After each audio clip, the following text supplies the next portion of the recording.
I was part of a 6-person expedition to the South Pole. I was the only one to make it back. Final. I went on a skiing expedition to the South Pole with 4 friends and an experienced guide. Things didn't exactly go to plan. If you're confused, you should start at the beginning link. We stared in mute terror and disbelief at the massive construction. Well. Shit. Muttered Jake. There's things painted on the ground. Lena said. Looking down. I could see she was right. The circumference of the stone circle was drawn on the floor with dark paint. Within, it was filled with stars, suns, and strange geometric shapes that made my head spin just from looking at them. Peering into the center of the circle, I could see that there was a body on the central slab. The dead man was sitting cross-legged, frozen in his final, fatal position.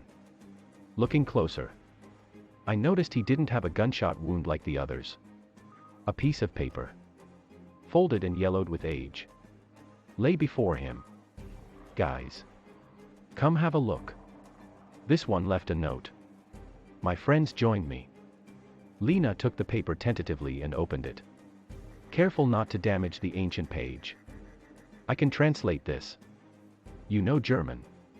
Asked Jake, surprised. Lena looked at him, slightly amused. Even in such a place as this. How long have you known me? Jake. 7. 8 years. She looked back down onto the paper. It's very confused. The poor man was probably already half mad when he wrote it. Does it say anything about what happened here? I asked, my breath making clouds of steam in the cold air. Yes. It seems they were sent from Germany to carry out some sort of experiment. Ritual. It's unclear. The Ahnenerbe were a weird pseudo-scientific group, sometimes dabbling in the occult. This sounds like something they would do. What kind of ritual? I asked, a shiver running down my spine. He doesn't say. All he knows is they needed these stones, and a place where no man has ever lived. The stones were ancient, found in some old warlord's grave in Europe. The Germans didn't even know exactly how old they were, or who made them. And the suicides? Does he say anything about them? Yes. After the ritual was complete, strange death started to plague the base. They couldn't escape. Germany was being beaten and no one answered their calls for help. Rather than be taken by whatever they had called into being, they decided to commit suicide. And this guy, what happened to him? He didn't kill himself. He says he was the one who carried out a sacrifice on the central slab. And he wants to know what he has brought onto this world. He says he won't kill himself until it comes for him. We stood in silence, digesting this cryptic information. I couldn't help but think about the man's fate. He hadn't killed himself. And he hadn't been killed, despite being the one actually carrying out the ritual. It was the cold or the hunger that did him in. We shouldn't stay here. We have to keep moving, or we'll never reach Hercules Inlet, said Jake finally. We nodded in agreement. Quickly, we returned through the passage. First Jake. Then I passed through the door. Lena was following. She never made it out. The door swung closed behind me with sudden, brutal force. I jumped.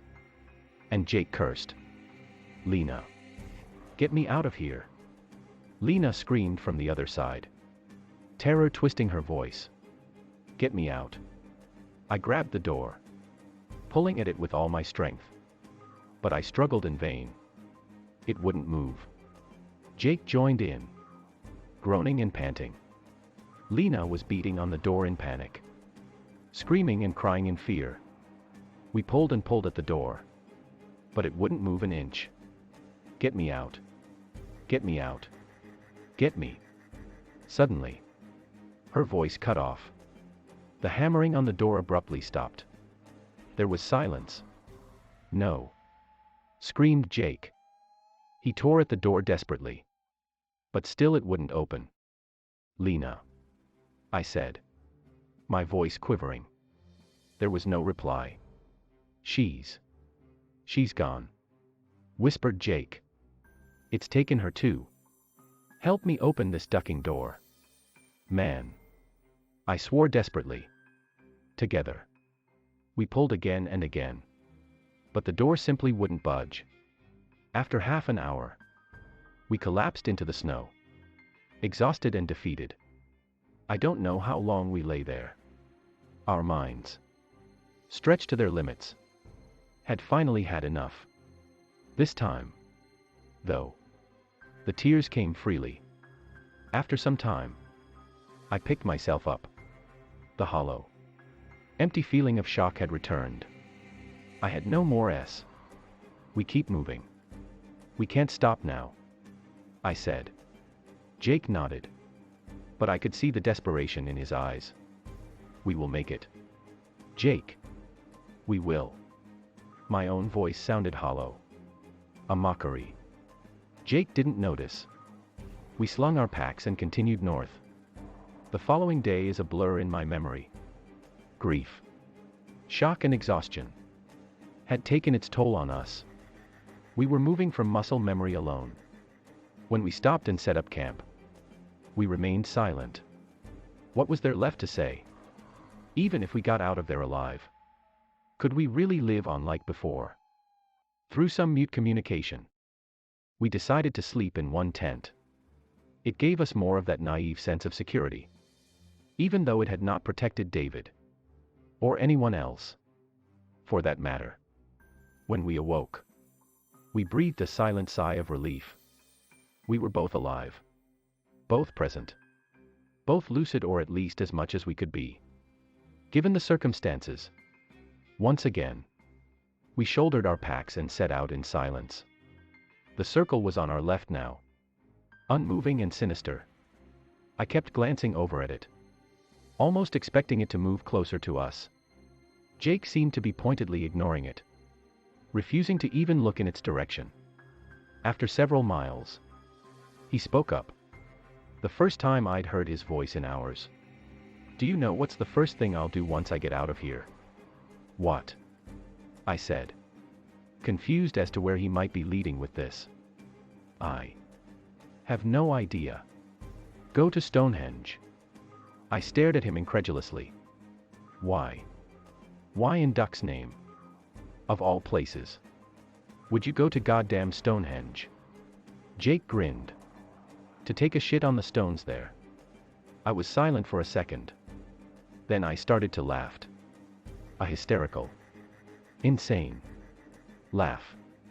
The type of laugh only someone on the brink of death, pushed beyond his limits, can have. Jake joined in as we skied forward. "You can count me in on that, man." "Yeah. Revenge is B."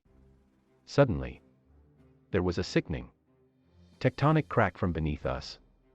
The earth shook, and we swayed to keep our balance. The ground fell away. We had been traveling over a hollow in the ice, and without warning, it gave way. We fell downwards. Only a few meters, but the skis affixed to our legs made our landing clumsy. As Jake hit the ground, he let out a scream of pain. The air was knocked out of me as I hit the ground. I gasped, my lungs burning. I crawled over to where Jake lay. "Are you all right?" "No," he said through clenched teeth, his face twisted in pain.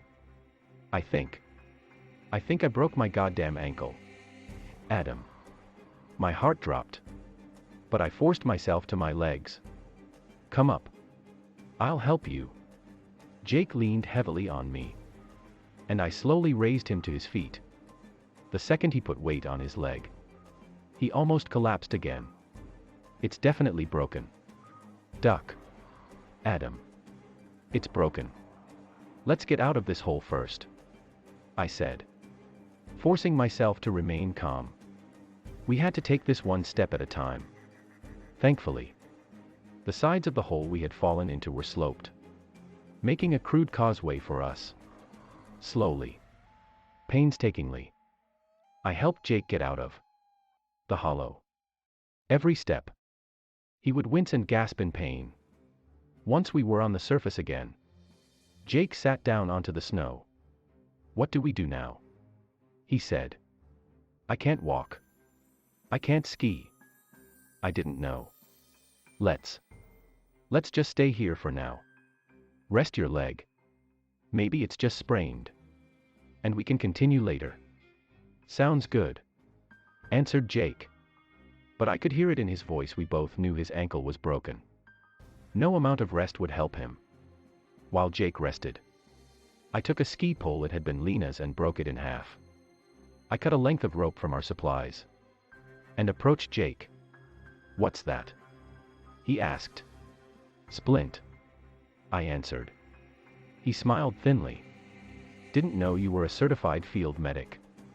"I am not. But if it helps you walk, it's worth it." I tied the makeshift splint to his leg. Jake hissed in pain when I tightened the rope. "All right, doctor. Let's see how well this works." Swaying and grimacing, he raised himself upright. He took several steps. I could tell he was still in pain. We tried pushing on. Once again. I came to admire Jake's willpower even in horrible agony and at the end of his sanity. He didn't give up. But it quickly became clear we wouldn't make it anywhere like this. It took us 2 hours to go a mile. At the end of it, Jake collapsed into the snow. I returned. Kneeling beside him. "You need to rest," I said. "We'll move on later." "I am no use to you," Jake whispered. "I am just slowing you down. We'll never make it with my pace." "Don't talk like that," I said, anxious for my friend to not lose hope. "It's true, Adam," he answered, looking up at me. "I am just dead weight now. And whatever's hunting for us, that damned circle, it won't let us leave. Will it? It's been playing with us all this time." He laughed. But it was an empty, morbid sound. For all we know, it's been leading us in circles. Anyway. Oh. The irony. Circles. "Just rest, Jake," I said. "You'll feel better afterwards. I swear." He was silent for a second. I think I know what it wants." "What?" I asked, dreading the answer. "What are you talking about?" "The circle, Adam. The man we found on the altar, he made a sacrifice to it. And it didn't kill him. If you make an offering to it, it may not take you." "What offering? What do you?" I trailed off, realizing what he meant. My heart stopped in terror. "No. You can't be serious. Just think about it. I am useless to you. I am just slowing you down. And if this thing feels like it's not going to get what it wants, it'll just kill off both of us." My blood ran cold at my friend's words. "I can't do this. You know I can't do this. We don't even know if it works like that." Jake looked over my shoulder and laughed grimly. "I think we do. I think it just sent us a message." I looked up and started in shock. Somehow, even though we hadn't moved, we were now sitting inside a circle of gray stones. Looking back down, I realized that Jake was actually sitting with his back against the horrible altar itself. "Jake. Please. Let this be my last sacrifice. A last act of friendship. Let my death have some meaning. At least." Grimacing, he pushed himself upright, using the altar as support. Stretching his arm out, he placed his ski stick into my cold hands. I won't do it," I said, my voice quaking. Jake looked me in the eyes silently. And my heart broke. "You have to." Slowly, he lay down on the altar, folding his arms on his chest. Tell everyone what happened here. Adam. Tell them not to come in our footsteps. This thing. It won't stop. It will always want more. We can't allow that. You have to get out of here. To stop that from happening. He closed his eyes. I approached him from the side. Tears welling up unbidden. In nerveless hands. I raised the stick above my head.